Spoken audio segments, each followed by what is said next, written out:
इसके बाद अगले एमएलए साहब जो एमपी से आते मोन्टू भाई सोलंकी जी जहाँ पर ये है वो तैयार रहे।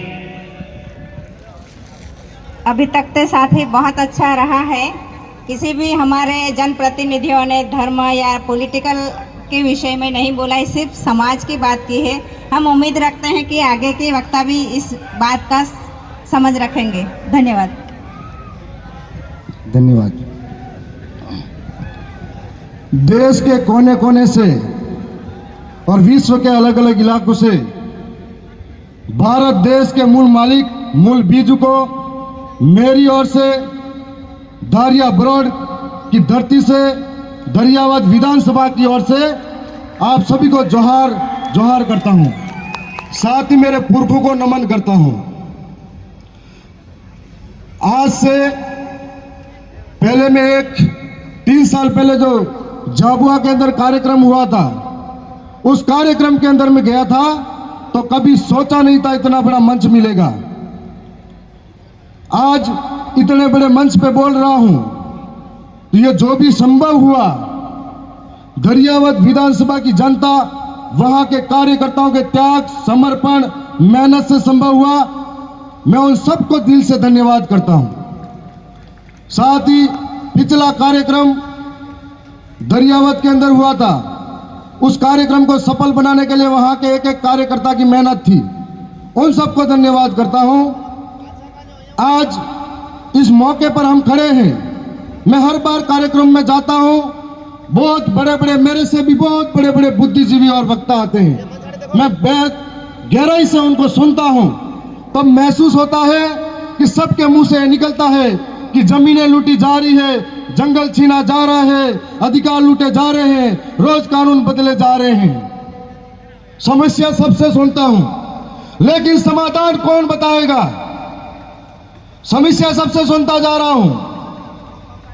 आज देश के कोने कोने पर आदिवासियों की स्थिति क्या है? चाहे वह मणिपुर का आदिवासी हो, चाहे वह झारखंड छत्तीसगढ़ का आदिवासी हो, चाहे मध्य प्रदेश का आदिवासी हो, चाहे राजस्थान का आदिवासी हो, आए दिन आदिवासी को जमीनों के नाम पर विस्थापित किया जाता है। आए दिन आदिवासी को विकास के नाम पर विस्थापित किया जाता है। आए दिन आदिवासी को डैम के नाम पर विस्थापित किया जाता है, तो कभी स्टैच्यू ऑफ यूनिटी के नाम पर विस्थापित किया जाता है।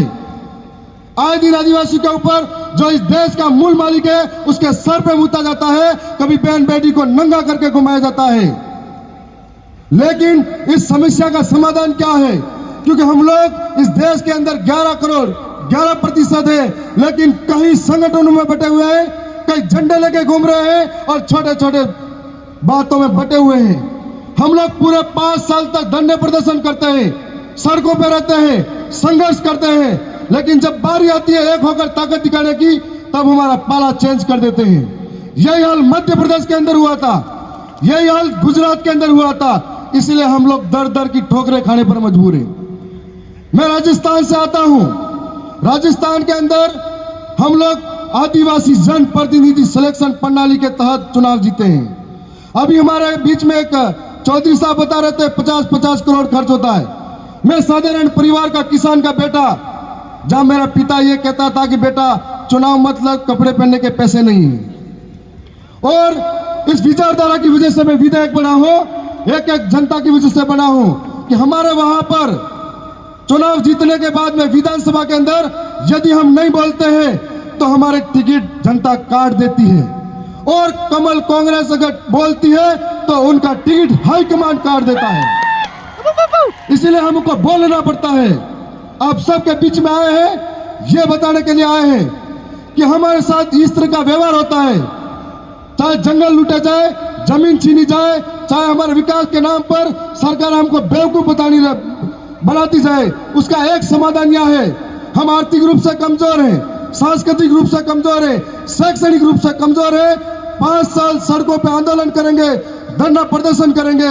इसके लिए हमारी स्वतंत्र आवाज को विधानसभा और सांसद सभा के अंदर भेजना होगा। जो हमारे कानून लूटे जा रहे हैं उनके लिए टेबल ठपकार के खटकार के बोल सके।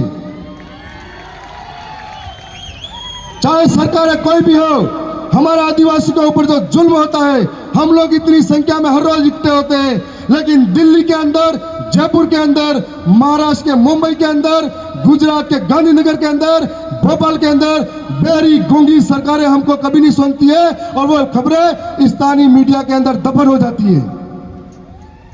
इसके लिए हम लोगों को उस विधानमंडल के अंदर पांव रखना पड़ेगा।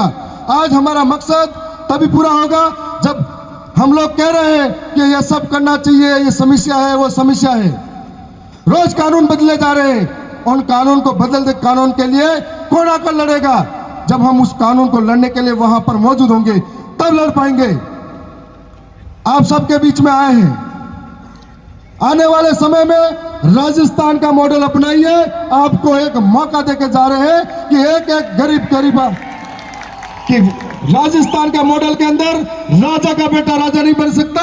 आप में से जो काबिलियत रखता है आदिवासी, गरीब, शोषित, पीड़ित, वंचित के लिए लड़ने के लिए, वो राजा बन सकता है। ये आपके अंदर बताने जा रहे हैं। राजस्थान के अंदर एक व्यवस्था के तहत पहली बार पार्टी लेके आ गए। उस पार्टी के अंदर 84 के राजकुमार जी रोज साहब, जो दूसरी बार 70,000 वोटों से जीते, उनके पिता बचपन में ही चले गए थे, साधारण परिवार से हैं। दूसरे आजपुर के अंदर 30,000 वोटों से जीते, उनके पिता गरीब परिवार से हैं। मेरे पिता साधारण परिवार के खेती करने वाले हैं। और हमारे मध्य प्रदेश के अंदर जो चुनाव जीते कमलेश्वर भाई, जब चुनाव जीते, जीत कर जब घर आए, उनकी मां मजदूरी करके आ रही थी। ये तुम आप सभी के लिए एक प्रेरणा नहीं तो क्या है? और ये प्रेरणा दरियावत की जनता, आजपुर की जनता और बिल प्रदेश की जनता के साथ है। हम लोगों को आने वाले समय में मिलकर राजस्थान, मध्य प्रदेश, गुजरात, छत्तीसगढ़, झारखंड, मुझे जब जब दर्द होता है, चाहे आदिवासी झारखंड का हो, छत्तीसगढ़ का हो, चाहे आदिवासी मध्य प्रदेश, राजस्थान, गुजरात का हो, यदि कहीं का भी आदिवासी के साथ कोई घटना होती है, हमको ऐसा लगता है कि हमारे किसी शरीर के किसी हिस्से पर चोट पहुंचाई गई है और इस दर्द को अंदर से झेलते हैं हम लोग। इसलिए सबसे पहले खड़े होते हैं। यदि देश के अंदर बड़े बड़े कार्यक्रम हर रोज होते हैं, सारे संगठन, सारे लोग जब भी आदिवासियों के साथ गलत होता है एक साथ सड़कों पे आ जाए, एक साथ बोलने लग जाए, तो कभी आंदोलन करने की जरूरत नहीं पड़ेगी।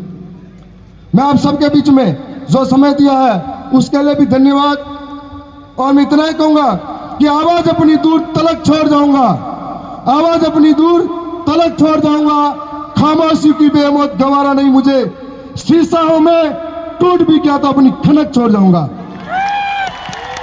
आप सबको बहुत बहुत धन्यवाद। जय जवान, जय आदिवासी, जय बिल प्रदेश। धन्यवाद थावरचंद मीना साहब। इसके बाद इसी कड़ी को आगे बढ़ाते हुए एमपी से मैं इसे सम्मान मंच पे आमंत्रित करूंगा। आप मंटू भाई सोलंकी जी